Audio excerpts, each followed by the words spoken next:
vida com teu amor. Move-te em mim, Deus Espírito, move-te em mim. Amém. O Salmo 50, ou dependendo da versão 51, tende piedade, ó meu Deus, misericórdia, na imensidão do vosso amor purificai-me, lavai-me todo inteiro do pecado e apagai completamente a minha culpa. Eu reconheço toda a minha iniquidade, o meu pecado está sempre à minha frente. Foi contra vós, só contra vós que eu pequei e pratiquei o que é mal aos vossos olhos. Amém. Na pregação de hoje, a Marisa me pediu para que nós continuássemos falando da restauração, da nossa salvação, da nossa restauração pela ressurreição do Senhor. Eu vou começar assim com uma pequena brincadeira. Vocês sabem o que aconteceu em 22 de julho, em Turim, na Itália, em 1951? Não foi meu nascimento, eu sou muito mais novo que isso, tá bom? O Palmeiras foi o primeiro campeão mundial. Eu sei disso.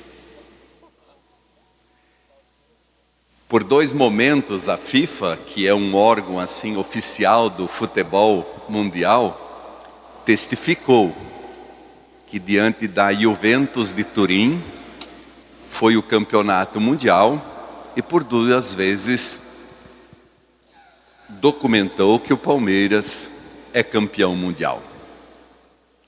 Eu, como palmeirense, adoro isso, mas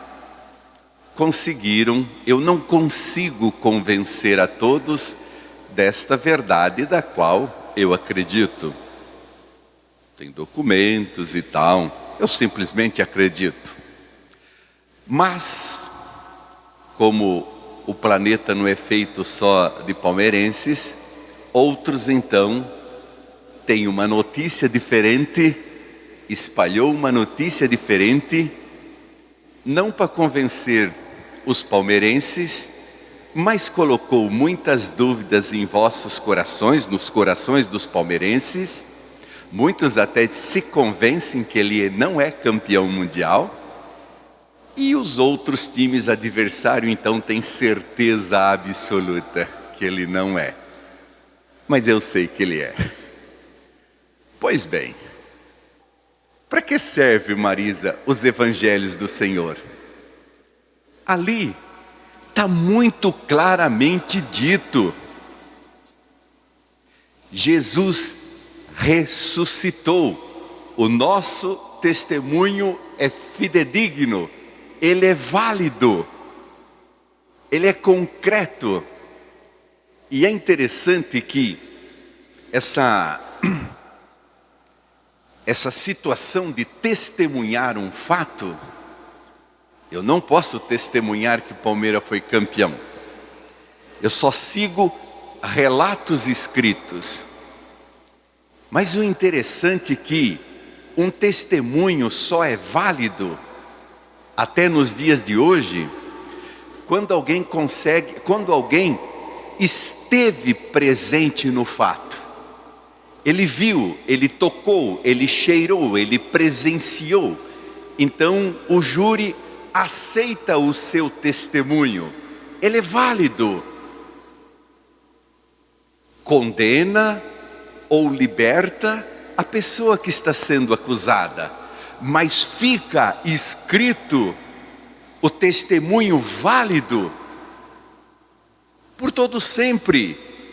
E eu não posso amanhã prender essa pessoa que foi, entre aspas, inocentado, ou soltar a pessoa que foi condenada, porque o testemunho foi válido.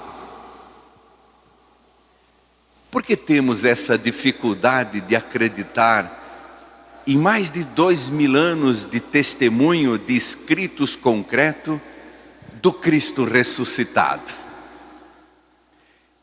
E se vocês perceberem o finalzinho de um dos evangelhos, aonde começou aquela celeuma, ele ressuscitou ou não, havia dúvida no coração de vários seguidores de Jesus, porque é algo inimaginável, o próprio Deus se fazendo presente na terra, apesar de terem vistos e testemunhados tantos fatos bonitos, reais, concretos, curas, ressuscitações, tudo aquilo que aconteceu aos olhos de todos.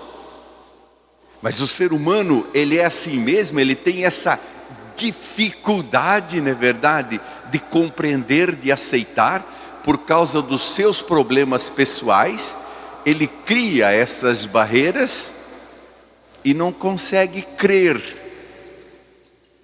no Deus ressuscitado. Espalha-se então a notícia, como eu estava falando, no final de uns evangelhos, olha, dá um dinheirinho ali, fala para os guardas que eles dormiram, e como diz o texto, e até hoje perdura essa verdade em alguns povos, que os seguidores de Jesus roubaram o corpo dele, e simples assim. A brincadeirinha que eu comecei da história do nosso tempo, jogando de uma maneira, é claro, muito diferente para o Evangelho, nós vemos quantos adversários nós temos no nosso mundo de hoje. Quanto diabolós, quantos divididores nós temos que quer nos dividir do amor do Senhor.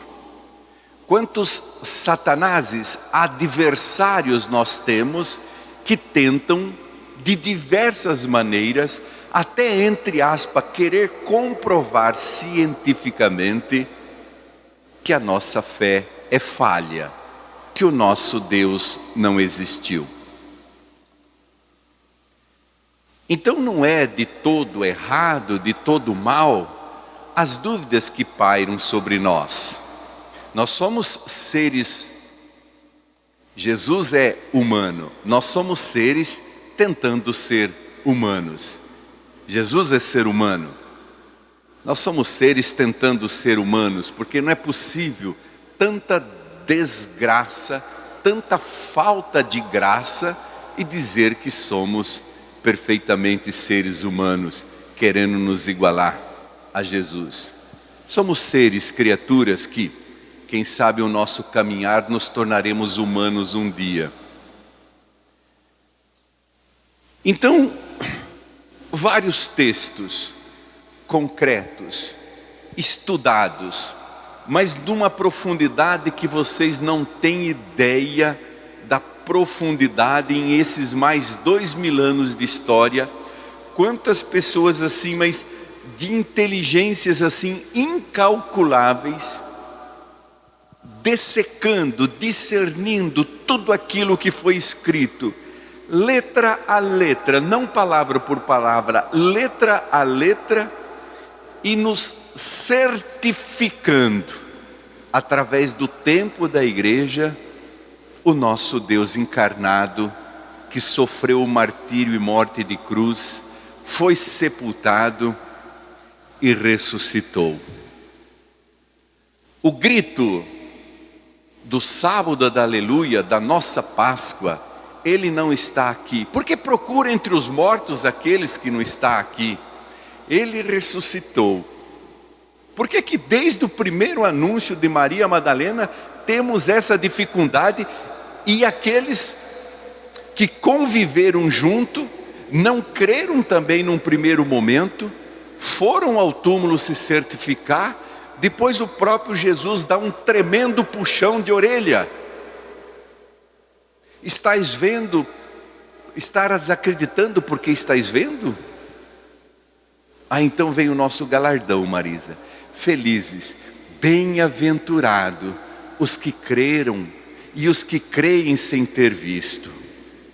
É algo excepcional essa graça. Bem-aventurado, felizes sois vós de crer sem ter visto. Alerto, povo, alerto mesmo. Muitos adversários temos. Diante do primeiro problema da minha vida, uma das primeiras coisas que eu começo a questionar é: meu Deus, é minha salvação, é a ação de Deus na minha vida. Por quê? Porque nós fazemos uma compreensão distorcida de Deus. A gente se deixa naturalmente se levar pelo tempo que vivemos, pelo tempo contemporâneo. Nós nos deixamos levar por um Deus que é transmitido para nós como se fosse um Deus mágico, milagroso no sentido de magia. E aí então a gente se decepciona. A minha oração não chegou até o céu. Por quê? Porque Deus não me atendeu. Diz eu sou horrível de nome. Diz um estudioso, diz assim: nós pedimos mal com o U e recebemos o mal com L. Nós rezamos muito mal com U, errado. Nós queremos talvez magia em nossas vidas. Qual é o tema? A nossa salvação é pela ressurreição do Senhor. Não é o meu sucesso intelectual, material, social, político, meu sucesso religioso. Não é para isso que Deus existe. Não é para isso que Deus veio. Deus veio para a nossa salvação. Aí então eu pergunto para mim, e tenho que me perguntar todo dia, e pergunto para você: o que é salvação para mim? O que eu entendo por salvação? Por que eu venho na igreja rezar a Jesus Cristo, Senhor, Salvador? O próprio nome diz, o que eu venho rezar para Ele? O que é salvação para mim? Eu tenho que me perguntar. Porque quando eu conheço a resposta de salvação, a minha oração é correta. Ela está certa. Mas se eu não compreendo nem o que é salvação do meu Deus para comigo, como posso rezar? Quando a gente se reúne num grupo assim, é porque todos vocês querem algo diferente. A celebração cotidiana, ela não basta mais para mim. E se tem algo que eu admiro e gosto de participar, é isso. Quem se interessa um pouco mais, além daquela celebração social de fim de semana. Quando nós procuramos um grupo, com segurança absoluta, eu imagino que lá no fundo do seu coração você quer uma fé mais madura, você quer algo diferente do que a mesmice que é passado para uma sociedade. Eu acredito que você quer um caldo mais substancioso, senão fica aquela sopinha rala de água de chuchu, de suco de salsicha, que não serve para nada. Então, nós temos que pegar os nossos pré-conceitos, jogar no lixo, as nossas crendices, jogar no lixo e começar a ter crenças, maturidade de fé. Senão nós nunca daremos um passo seguinte. Nunca daremos um passo mais firme na fé. Teremos imenso medo da morte. E por mais interessante e antagônico que seja, só vive bem, só é liberto, só tem alegria de vida quem aprende a morrer todo dia. Senão, se eu tenho medo da morte, se eu tenho medo do meu dia de amanhã, eu começo a viver essa cultura da morte e não a cultura da vida. Por mais antagônico que seja, é assim. Hoje eu morri um pouco mais do que ontem, graças ao bom e misericordioso Deus. Amanhã tenho essa esperança de esperançar, de esperar em Deus, que viverei também melhor do que hoje. Posso estar acometido de um câncer, povo de Deus, mas é a minha alma, a minha salvação que cresce, que se aproxima de Deus. A minha morte não é fim como abismo, ela é finalidade. Cumprir um estágio para poder ter essa salvação e esse encontro definitivo com o Senhor. Não posso ter medo do mal, não posso ter medo do maligno, não posso ter medo do adversário. Eu estaria encorajando ele sobre minha vida. Jesus nos libertou para a liberdade. Tem coisa mais louca do que essa? E é necessário dizer que Jesus nos libertou, é passado para a liberdade, para algo presente. Ele já realizou no passado aquilo que eu não consigo viver no presente.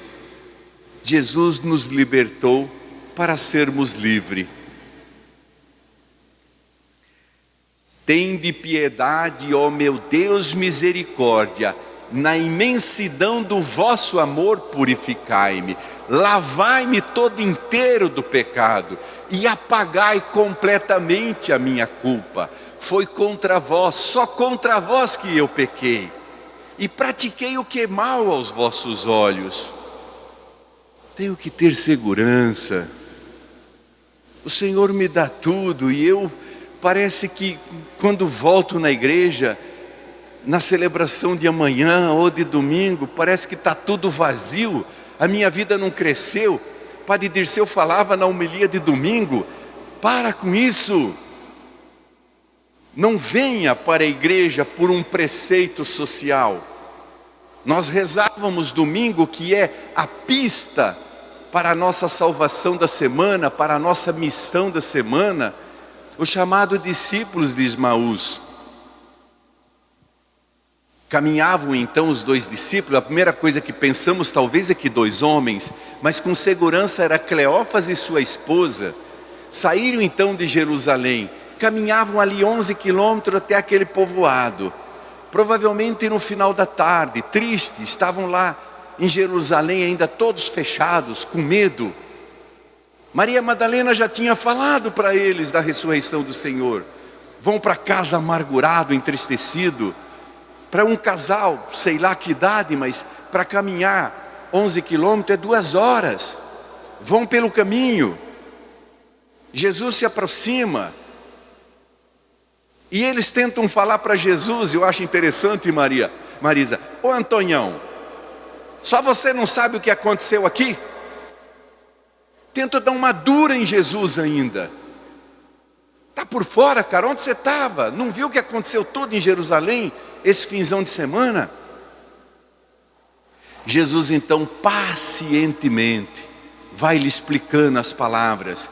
E começando, diz o texto, lá pela lei, por Moisés, e depois passando pelos profetas, e vai ensinando. E no partir do pão, as escamas caem dos seus olhos como os Paulo. Os seus olhos se abrem. Eles enxergam Jesus. Diz o texto que Jesus então desaparece da sua frente. O que aconteceu com eles e princípio da igreja, acontece conosco, e nós temos que ter a mesma atitude. Nós temos que voltar para a vida, voltar para o tumulto de Jerusalém, voltar para aquela anarquia da vida, ver as desigualdades, as perseguições, falcatruas, roubos, tudo aquilo que uma cidade grande inspirava na época, nós temos que ir para a nossa vida, anunciar a maravilha do Senhor que eu ouvi. Eu tive uma experiência com Ele. Então, quando eles voltam para Jerusalém, quando eles começam a falar, o que acontece, povo de Deus? Quando eu estou na igreja, quando eu começo a falar do Senhor, o que acontece com a igreja e comigo? Eis então que o Senhor se faz presente. A paz esteja contigo. A paz. Jesus não fala a fortuna, o dinheiro, o sucesso. Ele fala a paz. Eu quero a sua salvação, o seu coração, a sua vida. A paz esteja contigo. A paz. E que dificuldade a gente tem de viver a paz e se deixar levar pela traquinagem do inimigo.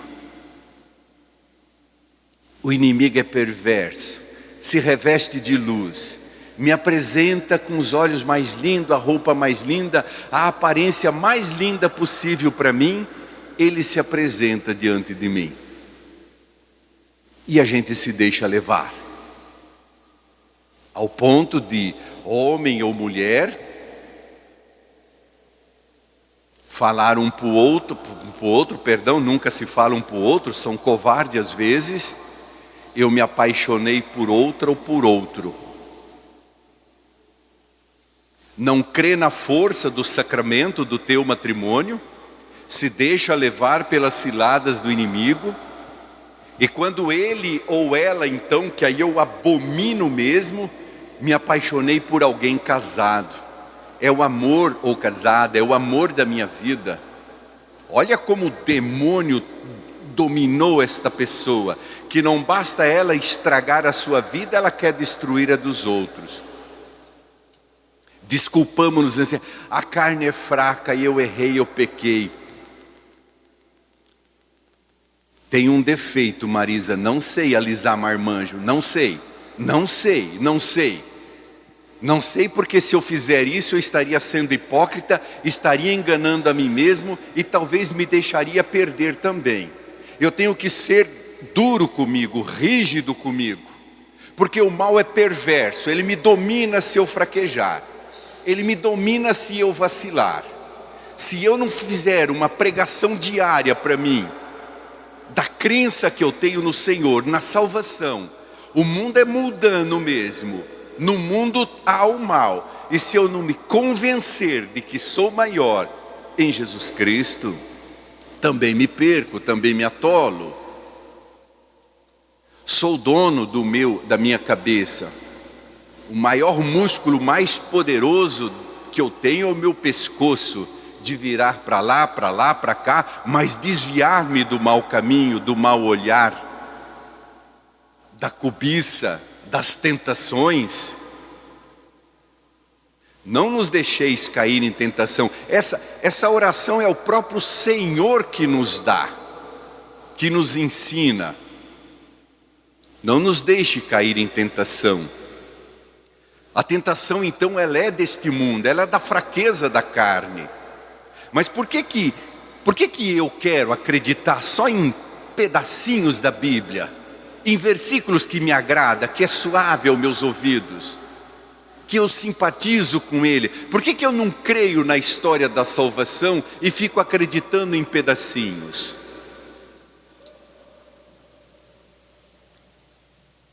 A porta que conduz à salvação, já falei para vocês, ela é estreita. Não é porque é difícil passar por ela. Não é porque é difícil passar por ela, porque é uma porta tão larga que me perdoa, que me acolhe, que me aceita, sabe tudo. O problema da porta estreita, do escrito sagrado, é porque ela é única. Não há frestas, não há espaço para outra coisa. Por isso que a porta é estreita e larga é a porta do mundo. Um monte de passagens, um monte de opções de vícios, de droga, de corrupção, de promiscuidade, de traição, Todas as portas são abertas ao mal. A porta do Senhor, ela é estreita, ela é única, não há fresta nenhuma. Ela foi feita exatamente para que eu caiba nela. E do lado de lá eu não leve nada deste mundo. Apenas minha alma, aquilo que sou, a minha história de vida. Restaurado pela ressurreição. Olha que coisa mais completa, mais sublime, mais assim inteira. O que é uma coisa restaurada, refeita, revivida, realizada? Um monte de que você pode pôr. Restaurado na ressurreição do Senhor. Ou eu acredito que pelo batismo eu me faço nova criatura, ou sou uma pessoa muito triste, muito infeliz. E o que é ser nova criatura? É com todas as enfermidades, dificuldades, vitórias, alegrias e tristeza do mundo. Mas eu sou nova criatura em Jesus Cristo. O que é ser nova criatura? Eu sou eterno. Eu sou salvo naquele que me salvou para a liberdade. Eu sou restaurado naquele que me restaurou na cruz. Não posso, povo de Deus, na minha vida falha, limitada, querer anular o sacrifício da cruz do Senhor, querer me fazer maldito por Ele. Ele se fez maldito por nós. Ele nos restaurou na cruz. Ele me lavou de todo o pecado. Como diz o Salmo, eu reconheço a iniquidade. O meu pecado está sempre à minha frente. Foi contra vós, Senhor, que eu pequei e pratiquei o que é mal aos vossos olhos. Mostrais assim quanto sois justo na sentença, quanto é reto o julgamento que fazeis.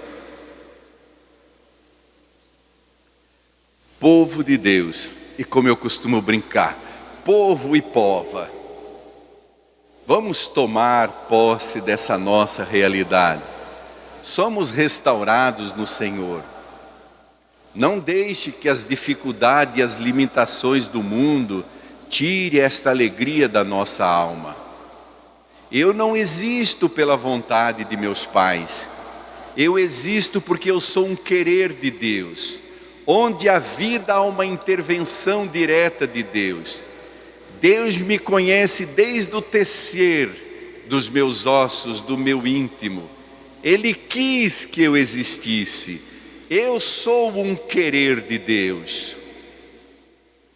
Que coisa mais assim grandiosa para me imaginar um restaurado na ressurreição do Senhor? Que coisa mais fantástica para eu gritar: Ele ressuscitou. Que coisa mais bonita para falar: eu sou filho da Páscoa, eu sou filho do Senhor. Eu não sou o homem da sexta-feira santa, eu não sou o homem do sofrimento, do luto. Eu sou o homem da Páscoa, da ressurreição do Senhor. O mundo pode tentar, como diz o texto, 10.000 cairão para lá, um montão para lá, mas não me interessa. Eis que estou de pé, porque eu sou um filho de Deus. Que assim seja. E nós queremos assim, nessa ressurreição, minha gente, Paulo, nessa vida nova, nós queremos caminhar, Jaque. Danilo, você que veio hoje pedindo pela sogra, nós queremos isso. O diácono falava: vá ao que já foi, Ele já me libertou. E ele diz assim em Gálatas 5, versículo 1, Roberto Curicurá. Ele diz assim: é para que sejamos verdadeiramente livres que Cristo nos libertou. Nós queremos essa noite isso, ser livres, restaurados, Cleudete. A gente podia fazer isso hoje, Alex. Pensar assim, Odete, essa tristeza que veio no seu coração hoje, que você dançou demais semana passada, essa tristeza, mostrar a nossa vida para Jesus. Jorge, que Ele possa pegar a Edna como um pincel e ir restaurando Lucir, Rose, nós, Edmar, Mariana, quanta gente, Fábio, Ayla, nós que somos imagem e semelhança dele, Rodrigo, queremos ser restaurados. É para que sejamos livres, que ele nos libertou. Queremos isso essa noite. Olha, a Thaís está aqui. Thaís, eu não vou ser a primeira, porque você já foi a primeira. Você já foi a primeira a anunciar na TV. Thaís, vem aqui um pouquinho. A Thaís, se apresenta, é repórter, conta aí. Eu sou repórter, muita gente me conhece. Quem não conhece, eu atuo no Balanço Geral, né? Aqui como repórter. E aí, você quer que eu conto? Ah, tá. Então tá, né? O pedido da Marisa eu não posso negar, porque eu sempre, quando eu peço oração, ela me atende também.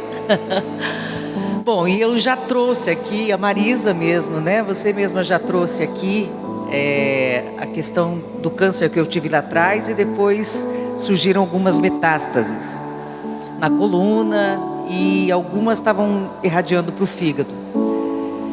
E óbvio que isso me assustou muito, porque, bom, o câncer em si já pesa, né? Que é uma coisa meio que parece sentença, mas não é, né? Deus sempre tem a palavra final, e a gente, com Ele, a gente pode e consegue vencer batalhas. O seu João é testemunha disso, seu marido, né? E eu venho tendo a graça de fazer a comunhão diária, aqui às vezes eu tenho faltado por conta do horário que eu entro muito cedo na TV, mas em oração, com a intercessão de amigos, de amigas, de irmãos na fé, de caminhada, como a Marisa, como o esposo dela, o seu João, casal que eu tenho muito carinho, estão todos os dias nas minhas orações, e as pessoas daqui que souberam disso também e que começaram a interceder. E recentemente eu estive em Curitiba e fiz os exames, né, aquele PET scan, que é o que mais me aterroriza. Eu acho que quem vive um processo desses sabe do que eu estou falando. E mandei mensagem, né, para Marisa antes, pedindo oração para as pessoas que estavam comigo nessa luta de oração, de caminhada, e o resultado saiu, e a minha médica ficou um pouco assustada, e confesso que eu também. Sumiram as metástases e elas desapareceram. A minha médica disse: eu não sei se estão dormindo, o que aconteceu, mas elas desapareceram dos exames. Eu falei: elas não estão dormindo, elas morreram. Falei: porque eu creio, né, nesse Deus que eu busco, que eu acredito, e por isso ela disse que já foi anunciado na TV, porque o Salsicha soube disso lá dentro, né, porque me perguntaram assim que eu voltei de Curitiba, que eu faço meu tratamento lá, sigo fazendo. E aí ele disse na TV se podia comentar, e eu sempre coloquei isso com muito cuidado, porque eu não quero que isso pareça algo, principalmente porque eu sou da TV, estou sempre com a cara estampada na TV. Eu não quero jamais que nenhuma coisa de Deus seja de forma exibicionista, não, mas que seja um testemunho. E naquele momento eu falei: bom, se for da tua vontade, Senhor, eu falo.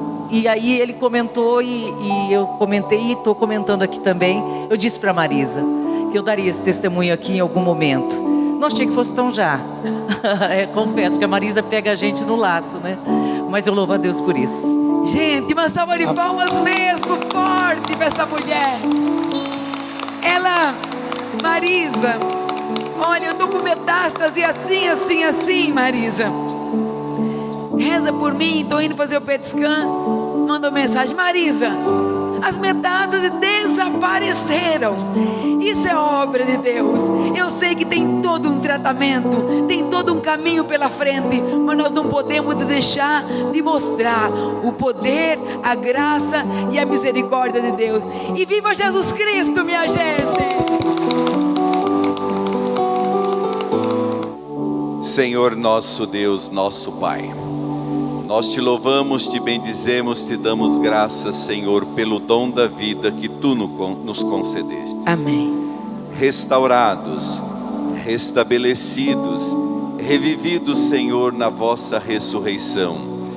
Te peço humildemente a cada um desses vossos filhos e filhas que nos acompanham, que o Senhor possa ser tudo em vossas vidas. Lavai-nos, Senhor, todo inteiro do pecado, como diz o Salmo. Liberta-nos, Senhor, das escravidões deste mundo mundano. Conceda ao Pai Santo querido a alegria da alma, a alegria da vida, a vida em plenitude. A esses vossos filhos que procuram um aconchego, uma harmonia no lar, que o Senhor conceda. Aqueles que procuram formar um lar, que o Senhor possa interferir, interceder. Aqueles, ó Pai Santo querido, que são acometidos de qualquer enfermidade, que o Senhor possa restaurar do seu jeito, do seu modo, no seu tempo. Aqueles, ó Pai Santo querido, que procuram um emprego, que procuram uma moradia, que procuram uma dignidade de vida, que o Senhor possa colocar pessoas santas, anjos em vossas vidas. Caminhe conosco, ó Pai querido. Livrai-nos de toda pedra de tropeço deste caminho. Que os seus anjos possam ser nossos guias, a nos livrar de tudo aquilo que nos atrapalha do seu projeto. Sê conosco, Pai amado, um caminheiro de viagem. É o que te pedimos por Cristo, Senhor nosso. Amém.